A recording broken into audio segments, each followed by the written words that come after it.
ଏଇ ତ ଶୁଣୁଛ କିଛି କିଛି, ଆଗକୁ ଶୁଣିବ ବହୁତ କିଛି। ତେଣୁ ଶୁଣ ଧୈର୍ଯ୍ୟ ରଖି ରଖି। ଯାହା ଘଟୁଛି ଏଠି ସରକାର ଜାଣୁଛନ୍ତି ସେଠି। ଭାଇ ଓ ଭଉଣୀ ମାନେ, କଣ କହିବି ମୁଁ ଆଜି।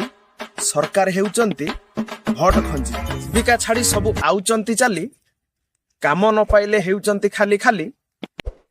ସବୁ ଥାଇ ରାଜ୍ୟରେ ବି କିଛି ନାହିଁ, ସରକାର ଥାଇ ବି ରାଜ୍ୟରେ ଲାଭ ନାହିଁ। ଇଲେକ୍ସନ ବେଳେ ସରକାର କରନ୍ତି ଆଲିଙ୍ଗନ, ସିଲେକ୍ସନ ପରେ କରନ୍ତି ବାରଣ। ଏ ସାଧାରଣ ଜନତା ପଚାରନ୍ତି ଏହାର କାରଣ। ଏଇ ତ ଶୁଣୁଛ କିଛି କିଛି, ଆଗକୁ ଶୁଣିବ ବହୁତ କିଛି। ତେଣୁ ଶୁଣ ଧୈର୍ଯ୍ୟ ରଖି ରଖି। ବେଲ ଗଛରୁ ହୁଏ ବେଲପଣା, କିନ୍ତୁ ସରକାର ଜନତାଙ୍କୁ ଏଠି କରନ୍ତି କଣା। ଭାଇ ଓ ଭଉଣୀ ମାନେ, ସରକାରଙ୍କର ଇଚ୍ଛା ନିଦ୍ରା ଆସନ, ସତେ ଯେପରି ଲାଗେ ପଙ୍ଖା ପବନ। ଶୁଣ ଦେଇ ମନ କର୍ଣ୍ଣ, ସରକାର ହେଲେଣି ଅକର୍ମଣ୍ୟ। ପ୍ରତିଦିନ ଅଘଟଣ ଘଟୁଛି ମାର୍ଗରେ, ସରକାର ଉତ୍ତର ଦିଅନ୍ତି ଟିଭିରେ। ନେତା ପୁଅ ଗାଡି ଆକ୍ସିଡେଣ୍ଟ କରି ଗାଡି ନେଇ ଚାଲିଯାଏ ଯେପରି ନ ଜାଣେ ଯେପରି।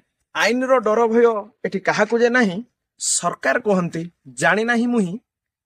କି ଗୁଣ ଗାଇମି ଏ ସରକାରଙ୍କର, ଜନତା ସବୁ କରନ୍ତି ତିରସ୍କାର ତିରସ୍କାର। ହଁ ଭାଇ ଓ ଭଉଣୀ ମାନେ, କରନ୍ତି ତିରସ୍କାର। ନମସ୍କାର ଦର୍ଶକ ବନ୍ଧୁ। ହଁ, ଆପଣ ଯୋଉଟା ଭାବୁଛନ୍ତି ସରକାର ପ୍ରତ୍ୟେକ ଜିନିଷରେ, ଆମେ ଯୋଉଟା ଭାବୁଛେ ଯୋଉଟା ଜାଣୁଛେ, ସରକାର ସେଠି ବସି ଜିନିଷ ଜାଣିପାରୁଛନ୍ତି, କିନ୍ତୁ କୌଣସି ପଦକ୍ଷେପ ନାହିଁ। ନେକ୍ସଟ, ସରକାରଙ୍କୁ ଆମେ କଣ କହିବା? ଭୋଟ ତ ଖଞ୍ଜି ଖଞ୍ଜି ସରକାର ହେଉଛନ୍ତି ନା।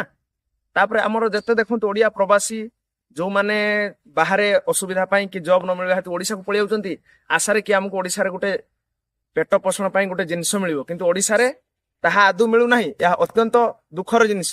ରାଜ୍ୟରେ, ଓଡିଶା ରୂପୀ ରାଜ୍ୟରେ ସବୁ ପ୍ରକାର ଜିନିଷ ଅଛି, କିନ୍ତୁ ସବୁ ଥାଇ ବି ଏଠି କିଛି ନାହିଁ।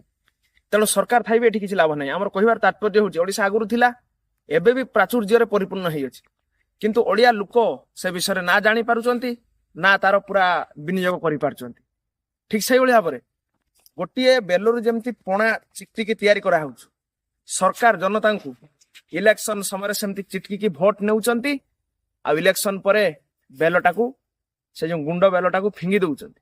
ତେଣୁ ଇଲେକ୍ସନରେ ଆମେ କହିବାର ଅର୍ଥ, ଇଲେକ୍ସନରେ ସରକାର ଆଲିଙ୍ଗନ କରୁଛନ୍ତି, ଇଲେକ୍ସନ ପରେ ଆପଣଙ୍କୁ ବାରଣ କରୁଛନ୍ତି। ପ୍ରତିଦିନ ଅନେକ ଅଘଟଣ ଘଟୁଛି, ବହୁତ ଭୟଙ୍କର ଆକ୍ସିଡେଣ୍ଟ ମାନେ ଘଟୁଛି, କିନ୍ତୁ ତାର କୌଣସି ପଦକ୍ଷେପ ନାହିଁ। ତମେ ଯଦି ପ୍ରତ୍ୟେକ ଖୁଣ୍ଟରେ ଗୋଟେ ଗୋଟେ କ୍ୟାମେରା ଲଗେଇ ପାରନ୍ତ, ଯେମିତି ପୋଷ୍ଟର ଲଗେଇଲା ଭଳିଆ, କାହିଁକି ଆକ୍ସିଡେଣ୍ଟ ହୁଅନ୍ତା? ଚରବି ଯିଏ ଆକ୍ସିଡେଣ୍ଟ କରୁଛି ସେ ଧର ପଡନ୍ତା। ଆଉ ଏଠି ତ ଅଧିକାଂଶ ନେତା ମାନଙ୍କର ପୁଅ ଆକ୍ସିଡେଣ୍ଟ ଯୋଉମାନେ କରୁଛନ୍ତି ଥର ଗାଡିରେ, ସେ ଗାଡି ରାତିର ଟଙ୍କା କାରବାର ହେଇ ସେ ଗାଡି ଥାନାରୁ ପଳେଇ ଯାଇପାରୁଛି। ଏଇଟା ନିରାଟ ସତ୍ୟ କଥା ଆଜ୍ଞା, ଏଇଟା ନିରାଟ ସତ କଥା। ଏ ଜିନିଷ ହଉଛି କାହିଁକି? ଆଇନ କାନୁନରେ ଏଠି କାହାକି ଡର ନାହିଁ। ପଚାରିଲା ବେଳକୁ ସରକାର କହୁଛନ୍ତି ମୁଁ ଏ ବିଷୟରେ କିଛି ଜାଣି ନାହିଁ। ସେଇଥିପାଇଁ ଏ ସରକାରକୁ ସମସ୍ତେ ତିରସ୍କାର ବୋଲି ଭାବିଲେଣି ଓ ତିରସ୍କାର କରୁଛନ୍ତି ମଧ୍ୟ। ଏଇ କଥାଟି ସରକାରଙ୍କୁ ଜାଣିବାର ଅଛି ଓ ଏଇ ଅନୁସାରେ କିଭଳି ଭାବରେ ଲୋକ ତାଙ୍କୁ ଜନସମର୍ଥନ ଦେଇଛନ୍ତି, ସେଇ ଅନୁସାରେ ଯଦି କାମ କରନ୍ତେ, ଏ ରାଜ୍ୟ ରାମ ରାଜ୍ୟରେ ପରିଣତ ହୁଅନ୍ତା। ଆମର ଆଜ୍ଞା ଏକ ନମ୍ବର ହବା ଦରକାର ନାହିଁ। ଇଲେକ୍ସନ ସମୟରେ ବହୁତ କଥା କୁହାଗଲା ଓଡିଶାକୁ ଏକ ନମ୍ବର କରିଦେବା, ଆମର ଏକ ନମ୍ବର ହବା ଦରକାର ନାହିଁ। ଆମର କେବଳ ଗୋଟିଏ କଥା, ଦରିଦ୍ର ମାନଙ୍କର ଅବସ୍ଥା ସୁଧୁରୁ, ରାତିର ବି ଯେମିତି ଝିଅ ବୋଉ ମାନେ ରାସ୍ତାରେ ଚାଲି ପାରନ୍ତୁ। କଟକ, ଭୁବନେଶ୍ୱର, ପୁରୀ ଭଳି ବଡ ବଡ ସହରରେ ଦିନର ମର୍ଡର ହଉଛି, ସେ ମର୍ଡର ବନ୍ଦ ହବାର ଅଛି। ଗୁଣ୍ଡା ମାଫିଆ ମାନଙ୍କ ମନରେ ଆଇନର ଡର ପଶିବାର ଅଛି। ତେଣୁ ଏଇ ବିଷୟବସ୍ତୁ ଉପରେ ଆମର ଆଧାରିତ କରି ଭିଡିଓଟି କରିଥିଲେ। এই ଢଗଟି କେମିତି ଲାଗିଲା ନିହାତି ସବସ୍କ୍ରାଇବ କରିବେ, ଲାଇକ୍ କରିବେ, ସେୟାର କରିବେ। ନମସ୍କାର, ଜୟ ଜଗନ୍ନାଥ।